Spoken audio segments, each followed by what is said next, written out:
С утра пораньше Анатолий Кардаильский делает обход подответственного участка. Недавно обновил кормовую площадку в гуще леса. Хочет проверить, хватает ли диким животным корма на зиму. Ружье всегда держит под рукой. Опытный охотовец знает, в любой момент можно нарваться на хищника. Вот, видишь, вмятина. Вон дальше вмятина. Это волк прошел здесь.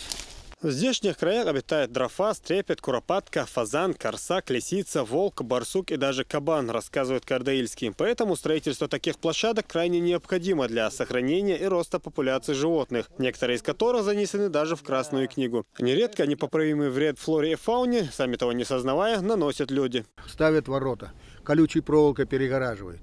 Вот. Уничтожая среду обитания для диких животных, для миграции диких животных. А этому стану говорить, они, это мое, я вот взял, это мое. Ну, надо будет меры принимать тоже.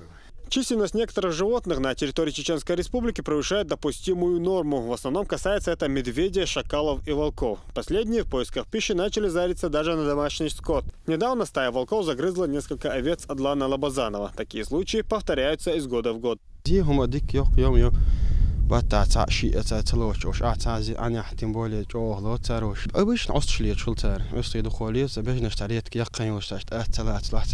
Нанесенный ущерб волками сельскому хозяйству. Инспектор Федерального государственного охотничьего надзора по Чеченской Республике показывает многочисленные жалобы о нападении хищников. Только за этот год волки и шакалы нанесли фермерам ущерб в несколько сот тысяч рублей. Это только примерная цифра, так как часть пострадавших просто не обращается в соответствующие инстанции. Егеря охотуправления республики поквартально производят отстрел хищников. Численность волков в несколько раз превышает норму, поэтому первыми под прицел попадают именно они. Из-за этой проблемы у нас идет очень снижение дикого животного. Там возьмем в горных местах косули, другие. Просто увеличение хищников. И сегодня, которые занесены в Красную книгу, даже медведи, тури, другие, когда увеличение идет любой вид животного, ее надо, чтобы, смотря на 1000 гектаров, сколько там положено должен быть.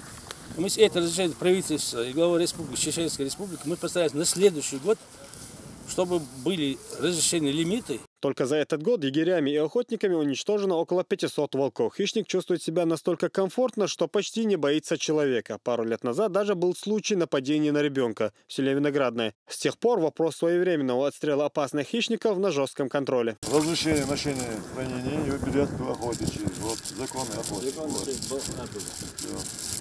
Нарушать мадеши, соблюдать правила охоты. Хищник, волк, шакал, собака, лиса. Из своего карабина только в этом году Исхан уничтожил 8 волков. Сколько их было за 6 лет работы в качестве егеря, даже и не помнит. Со счета сбился.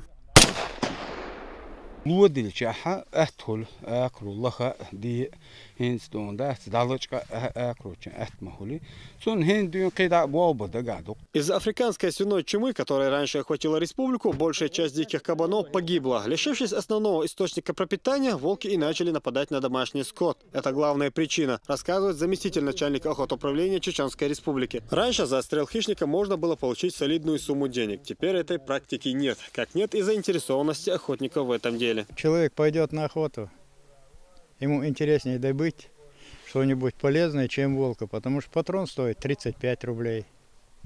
Одним патроном волка не возьмешь. Мы единственное управление нашими силами занимается этим, но этого явно мало. Немало вред фауне республики помимо хищников наносят и браконьеры, которые отстреливают практически все виды животных, что попадаются на прицел. Для одних это просто увлечение, для других источник наживы. Этот фермер взялся за ружье из-за нападения на скот. На горе-мстителя егерская служба наткнулась во время очередного рейда.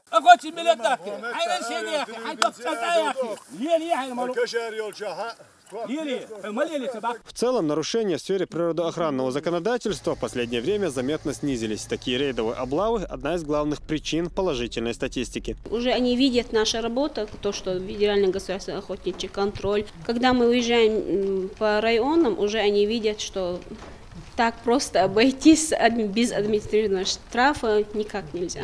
В рамках поручения главы Чеченской Республики Рамзана Ахмадовича Кадырова министр Темирханов Саид Магомедович практически недавно заступил на эту должность, но уделяет охране, значит, животного мира достаточно большое внимание. Но незначительные штрафы не всегда останавливают браконьеров, для которых чувство наживы выше фауны. Поэтому такие рейды охотуправление республики намерено продолжать, пока не приучат браконьеров к законопослушности. Магомед Салтумрадов, Руслан Яхьяев и Ислам Цамаев. Новости 7.